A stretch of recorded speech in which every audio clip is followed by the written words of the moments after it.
Okay, in order to understand the Gemara in Pesachim, going from Daf Pei Tesam and Beis to Daf Tzadi Amud Aleph, this confusing Gemara over here with the Minoi of Acher Mimal Pischa V'Chagigaso. So we can really break this down. It's pretty straightforward. It boils down to basically three ambiguities in the Tanaim. I mean, we can break it down in the following steps.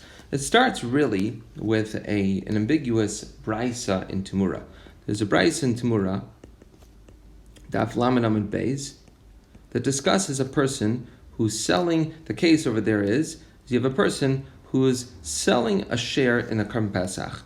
So our case is Reuven is selling a share in the Karban Pesach, which is what we say is minoi, right? That's reaching some form of minoi where you are being memana other people to be part of your portion. The question is, what can you use the money for? The money that he receives, what can you use them for? So, just to get a little bit visual over here, the case over here we have that Reuven owns a sheep, and now he's selling this sheep. This is the sheep that he's going to use for his Karban Pesach, and so this is Reuven's sheep. He's already been presumably makdish this animal to be for Karban Pesach, and now Shimon has money, and he's going to use this money in order to give towards the sheep, so that he can be part of this Karban Pesach. That's the case over here. So now the question is, what can Reuven use that money for? And we'll see. This is the question over here. So on the one hand, we have this is the machlokas tonight that we start with. So the Tanna Kama is of the opinion that Reuven can use this money. This most you can use for achila. And Rebbe holds that no, you don't have to use it only for achila, you can use it even for achila, or you could use it for mekach. And of course the question is, what does that mean? So this is a little bit of a machlokas amoraim, how to understand that machlokas tanaim. It's a davar pasha that according to everybody, that all these tanaim, everyone holds that if, let's say, you need wood for roasting the Karban Pesach, that of course, if you don't have any wood, you use up your last penny on Yom Tov already. But you don't have wood, you can sell a portion of that Karban Pesach to somebody else to be part of your Karban Pesach and use a little bit of the money in order to buy wood. That's according to everybody. That's a different passion. The Amoraim discuss, and this is Machlokas Amoraim, what exactly the Machlokas Tanaim is about over here. So according to one Amora, the Machlokas over here is whether you can use the money in order to buy Matzu Mar. That's the Machlokas. Can you use the money? You use up every penny that you have in order to get a Karban Pesach. You were makdish already, and now you don't have any money left over for Matzu Mar. What do you use the money for? So the Tanna Kama thinks you cannot use that money to buy Matzu Mar, and Rebbe thinks you can. The second understanding is that no, everyone agrees Matzu Mar is fine. The question is whether you can use it to buy clothing for Yom Tov, a chaluk. You use up every penny in Yom Tov already for the food. Now you don't have anything left over to buy clothing for Yom Tov. What can you use? So the Tanna Kama thinks that no, the only thing you could use the money for is achila related, not for clothing. And Rebbe says no, you can use it even for clothing. And this is where it becomes interesting. The question is that we have the machlokas between Abaye and Rav Oshia is, what is the lumdis in Shitas Rebbe? That's the question here. What's the lumdis? So Rebbe Oshia says, how could it be? Right? This is the big question. How could Rebbe hold that you can use the money from kachim, right? You basically sold a portion of the kachim in order to get money to buy clothing. How does that work? How can he hold that way? So what Rebbe Oshia explains is that it must be that Rabbeinu HaKadosh, that Rebbe holds over here, that if you can use the Karban Pesach and sell it, it's because the Karban Pesach is Mammon Bailam. Rebbe holds that the Karban Pesach is Mammon Bailam. It's not Mammon Gavoa, it's Mammon Bailam. Doesn't have a special Kedusha, it's much more flexible kind of Kedusha. And because of that, when the Bailam are makdish, this animal, there is Shiur B'Kedusha Zaguf. They left over a little bit of the body of the animal, of the actual chefza of the carbon, that it's not going to be kadosh. And so that way, there's a little bit left inside of the animal that is chulin, So not the entire sheep is not kadosh. Only a portion of the sheep. So the Reuven is makdish, whatever it is, a portion of the sheep, but there's a little bit left over that he could still sell off, and so that's what he's selling to Shimon. And that's why that's okay. But this is all rooted in the fact that Rebbe is of the opinion, this is how Rav Oshia explains Rebbe, is that Rav Oshia says that Rebbe holds that a carbon Pesach is Mammon Bailam. This is what it's all predicated on. But Abaye says, no, I wouldn't necessarily have said that. I'll tell you there's a different lumdis that you can say for Rebbe. Rebbe does not hold that a carbon Pesach is Mammon Bailam. He thinks that a carbon Pesach is not Mammon Bailam. The question is then, wait a second, if it's not Mammon Bailam, then why is it so flexible that Rebbe is able to hold that you can sell the carbon Pesach, a portion of the carbon Pesach, in order to get money to buy clothing for Yom Tif? And so what Abaye explains is that it's because Rebbe holds that there was a shiur b'kedushas maos, not the kedushas of guf, like the way that Rav Oshia explained, but the kedushas maos. In other words, when Shimon was using this money, the reason that it's able to work is that Shimon is not, he doesn't, even though he allocates the money to be for Korban Pesach, he doesn't allocate all the money to be 100% kadosh. He's not imbuing it with kedusha. He is allocating it to be used for the Korban Pesach, but he's leaving over so that it should be chulin. It should be regular run-of-the-mill money, and so therefore that money is not kadosh money, and therefore he is able to use that money in order to buy the animal from Shimon and that from Reuven, and that money that Shimon is makdish, he's not really makdish it fully, and Reuven can use that money, which is chulin, to do whatever he wants. That's what Rebbe is of the opinion. But in other words, what emerges here is that there's a big machlokas in the understanding of Rebbe.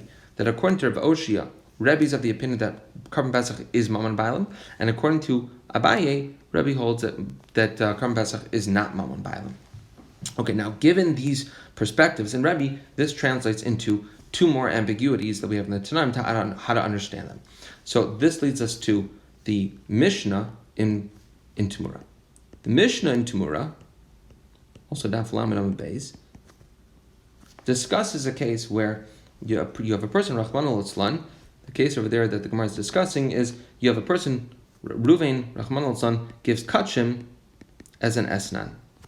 So we know an esnan is the payment that a person gives to a zona for her services. So that payment is aser, right? So the case is, right, if a Rachmana litzlan, Reuven gives a sheep, a normal case of esnan, right? Under normal circumstances, the case of esnan is just he gives her money, he gives her a sheep, he gives her whatever it is in exchange for her services. That money, that sheep, they become aser. The question is, what about if he gives kachim to this woman as an esnan? What's the story with this kachim? Does this kachim become aser? So this is a discussion in the Mishnah, and we say that there's a machlokas over there. According to that's not true. There's no machlokas in that case. The case is where you have what the Mishnah tells us is that in the case of kachim being used as an esnan, this is mutter. In other words, it does not become aser as an esnan zona. However, let's say you would give this. The second case of the Mishnah is, let's say you would give ofos chulin, regular run-of-the-mill birds, to the girl as an esnan. Then the halacha is that is aser. They do become aser b'taras esnan. Okay, either way, we don't have to go into that case so much. But what does emerge over there is that why is it that the kachim that's used as an esnan are mutter? And so what the Gemara explains is that the reason for that heter is because the Torah says a special pasuk. The Torah says l'kol neder. From l'kol neder, we understand that it's specifically in a case where you are, it's specifically something that is not nadar already. It's what we understand is that it's only because the Torah gives us this pasuk of l'kol neder that we understand that kachim cannot attain the status of esnan and zona. That's what this pasuk teaches us. Is that l'kol neder teaches us that kachim cannot become esnan. Even if a person used kachim, he used an animal that he separated to be used to give as a carbon. If he gives that to this girl as payment for her services, it does not become an esnan, only because there's a special limit in the Torah. The question is like this: why is it that I need the pasuk? That's the question. If kachim, well, why not? I'll tell you why. Because kachim is Hakadosh Baruch Hu's. If kachim is a Kadosh Baruch Hu's, then that would mean that ein adam osur davar she'eino shelo.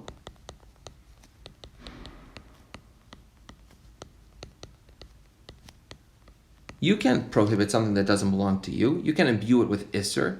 So if kachim anyway belongs to HaKadosh Baruch Hu and doesn't belong to you, how would the person have a right anyway to use it as an esnan? I already know there's a principle of ein adam osur davar she'eino shelo.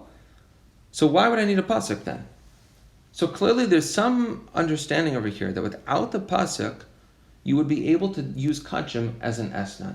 And the question, and the esnan, and it would become usr as an esnan. The question is why? And so this, again, is going to be a machlokas between Rav Oshi and Abaye. What Rav Oshi explains, in order to answer this question, Rav Oshi says, I'll tell you why. Because this case of kachin that we're talking about is a very specific case of kachin. And where you have to come up with a case where you, for some reason, do have the ability to make it asr. And the answer is because we're dealing with a carbon pesach. Carbon pesach is the case of kachim in our Mishnah.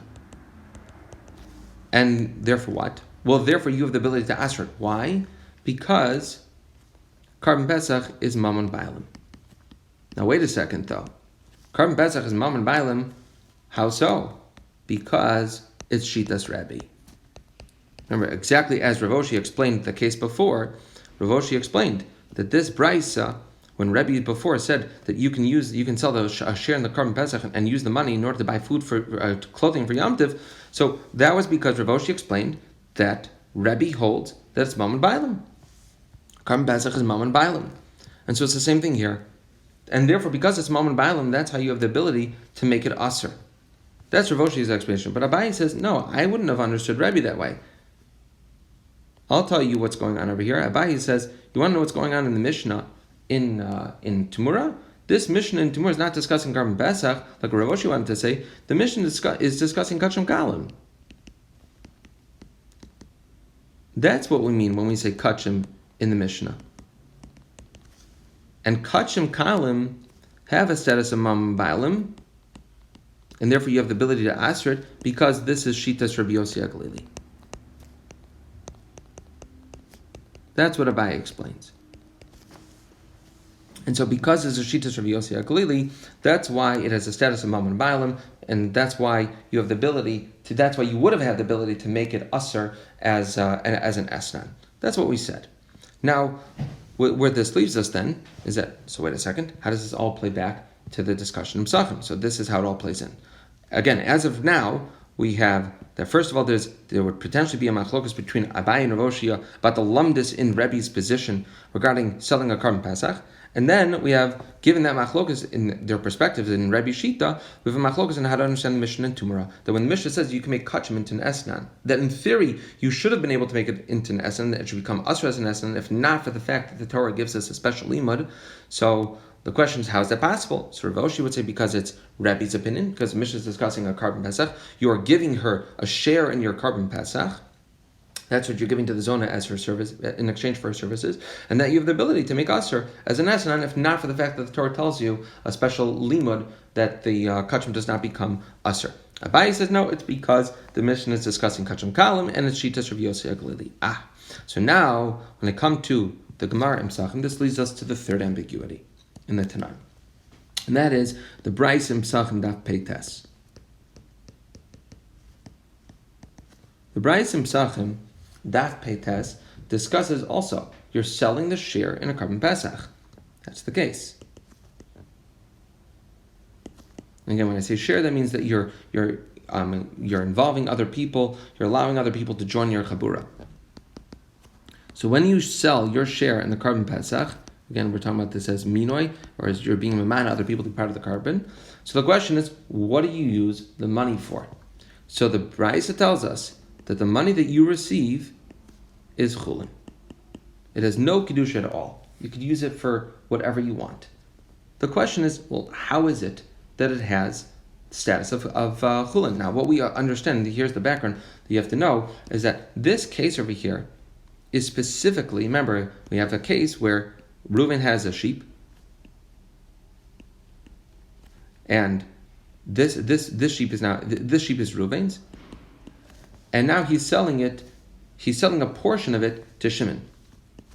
Right, so Shimon has money, and he's going to use this money. Now, what we understand over here is that this money that Shimon uses, this money was already allocated as kachim.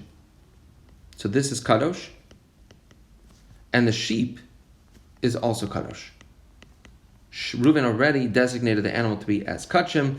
Now the question is that if the money is kadosh and the sheep is kadosh, when Shimon gives over some money to Reuven to buy a chilek in the Karban Pesach to be part of the chabura, so then how is it possible that this money magically becomes chulin?